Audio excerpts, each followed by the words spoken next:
Good afternoon. I'm Elsie Bejain. I'm a director at Patriot for Minorities, and with me is Marius Koertse, my co-director. Marius has a huge interest in... Hello, good afternoon all. Sorry, Marius. But Marius has a huge interest in President Donald Trump since his first election. He follows him on Twitter, he reads a lot about him, and he is an enthusiastic supporter of Donald Trump. That's why I asked him to join me on this program this afternoon. We do it in English. Behind me is the American flag. Tomorrow is the election between Donald Trump and Joe Biden. And yeah, who's going to win, Marius? Well, Elsie, I think that Donald Trump is going to win. I'm quite sure of it. You think it's going to be a landslide? From what I've seen the last couple of years, since July 2016, when I started to follow every step of the way of Donald Trump's campaign and his administration. Yes, I also have seen lots, too much of the left, the Antifa, BLM, the socialists and the Marxists. Liberals don't exist anymore. They were absolutely hijacked and taken over by the radical left. And this is a showdown between leftists on the one side and conservatives on the other side. It's the same the world over. Even in South Africa, here at the most southern tip of the continent of Africa, we have the same divide between leftists and Marxists and socialists and the conservative thinking people. Why is the American election and the outcome of the American election important to South Africa? For the reason that I have just mentioned. It's a showdown between leftists and conservatives. In America, but why is it important for South Africa? We have the same problems here. Probably we are a decade or so in front of the whole development. Before we're actually 10 or 20 years before America. Because we had the problems here. And the reason is, if America gets do not succeed in dodging the bullet of Marxism and socialism, South Africa is already there. We have the bullet has got us in 1994 when the ANC Marxist government took over, and we took the bullet of Marxism and socialism, and we are what we are today because we could not dodge that bullet. Okay, I understand that. Do you think it will have any difference on South Africa, whether Trump becomes the president or whether Biden? I know it's make a huge difference in America, but will we feel the difference in South Africa? Yes, I'm sure we would, especially if Trump loses this election. We will feel the brunt of the liberalism, well, actually the Marxism and socialism of the Democratic Party. We will be severely disadvantaged by such an outcome. So I'm rooting for Trump.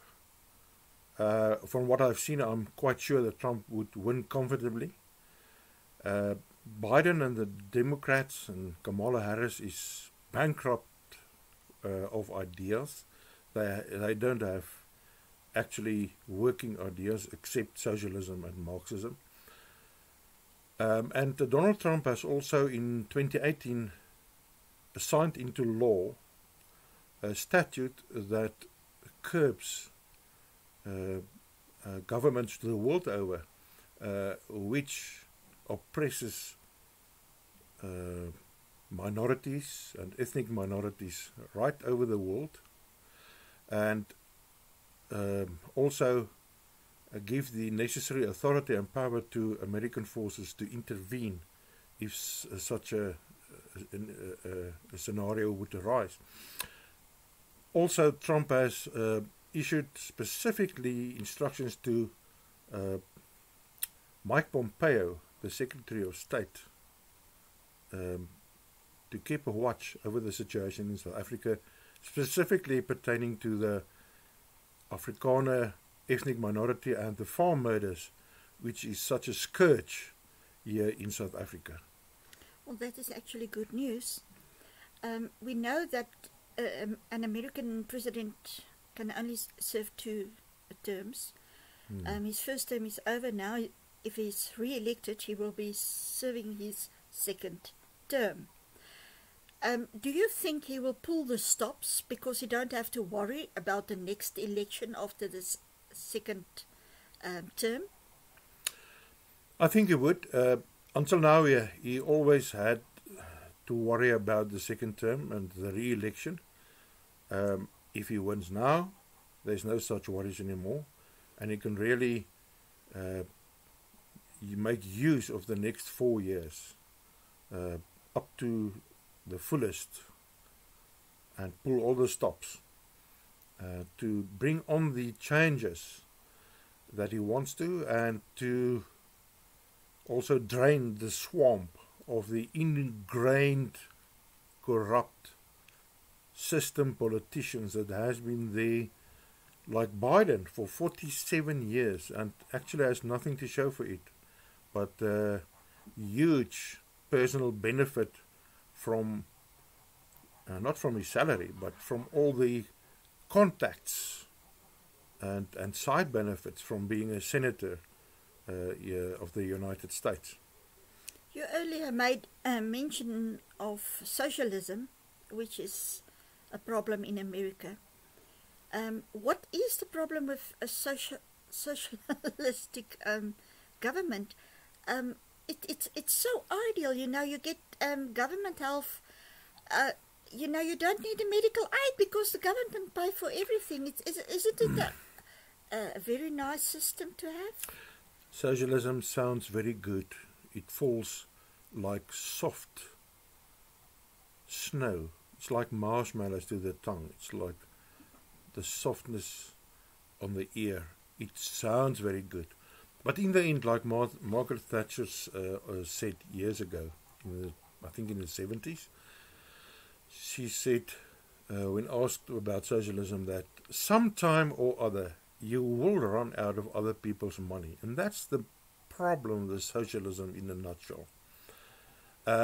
You will run out of other people's money, and you will become, before that, you will become a welfare state, a nanny state, like Venezuela. Venezuela was always held up to the spotlight by the liberals and the Democrats and the leftists, Marxists and the socialists, until it failed miserably, until the people had to queue for 2-3 kilometers, until they have to eat cats and dogs, until they have to queue a kilometer long every day to reach the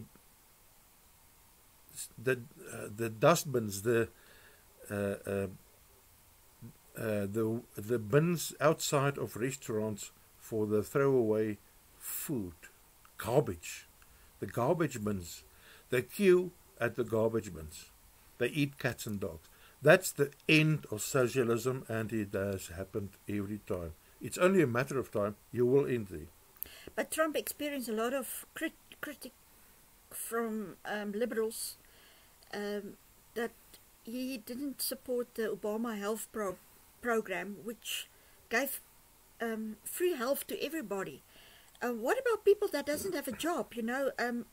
They will eat cats and dogs at the end if there's no support by government. I think about South Africa. A lot of people stay alive because of the social grants and the COVID grants that the government is giving them. That's a problem with socialism. The more socialism, the larger the government becomes, and the more government officials, public servants you have in government, and the more salaries and expenses the government has to bear. And sometime or other, you will run out of tax money. What the Democrats wants to do immediately is to raise taxes immediately. To support the socialism. Yeah, of course, if you run socialist But it's only a programs. part of this people that has a job, that pay tax. That's a problem. And look, if I get social grants, like in South Africa, like in Venezuela, like in the United States, why must I work myself to death? Why must I aspire? Why must I uplift myself?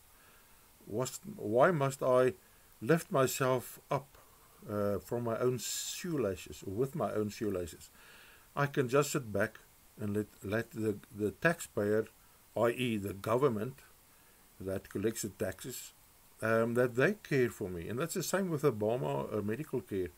It became so expensive for some people that they fell out of the whole system. And for other people, it was comfortable. Yeah, I know. But in the long run, it grows always. Socialism never stops. It also always grows out of hand, over the boundaries, and in the end, you run out of other people's money. What you must do is to create jobs, to create opportunities, to generate income. To create opportunities to limit imports. To limit imports, yeah, your BBP, but to create opportunities and to develop skills. People with skills are always able to find jobs, and jobs bring income. And if you have income, you are not one of the welfare state nanny boys or nanny girls. And that is what Donald Trump's policy is. Now, Donald Trump's policy is... That's what he meant by limited capitalism, make America great again, get the economy vibrant and going. Build a wall. Yeah, create jobs and create opportunities for income for everyone. Get away from the whole socialist state thing, because then you will end up like all socialist states ends up. And that's the truth. Okay, we'll watch the election. We'll speak again this week when the results is coming in. Yeah. But I hope that you are right and that Donald Trump win the election. I hope we will know by Thursday who is the next president. And of course, I'm rooting for Donald Trump. Although I'm not an American, I do identify with the Americans, the American patriots. I do identify with the conservative thinking people the whole world over. And it's one of the astounding discoveries I made is that leftists in USA and Europe think exactly the same as leftists here at the southern tip of Africa, in South Africa. And the same with conservatives. Which showed me that the real difference between people is how do they think. In other words, not race. It's not race. It's not color of skins, because you can you get conservatives in all skin colors, and you get leftists in all skin colors. Yeah. It's not color of skin. It's not race. It's ideology. It's ideology. It's, are you leftist thinking or are you conservative thinking? And that is the main difference, and that is the way that you view the world and you make your decisions upon. So that is the real difference between people. And this is a showdown between the two different worlds. And one last thing. The divide currently existing in the United States of America is not brought about by Donald Trump. It was always there. The leftist has infiltrated the highest echelons of education and control. And when Donald Trump was elected in 2016, this whole simmering volcano just burst open. That's what happened.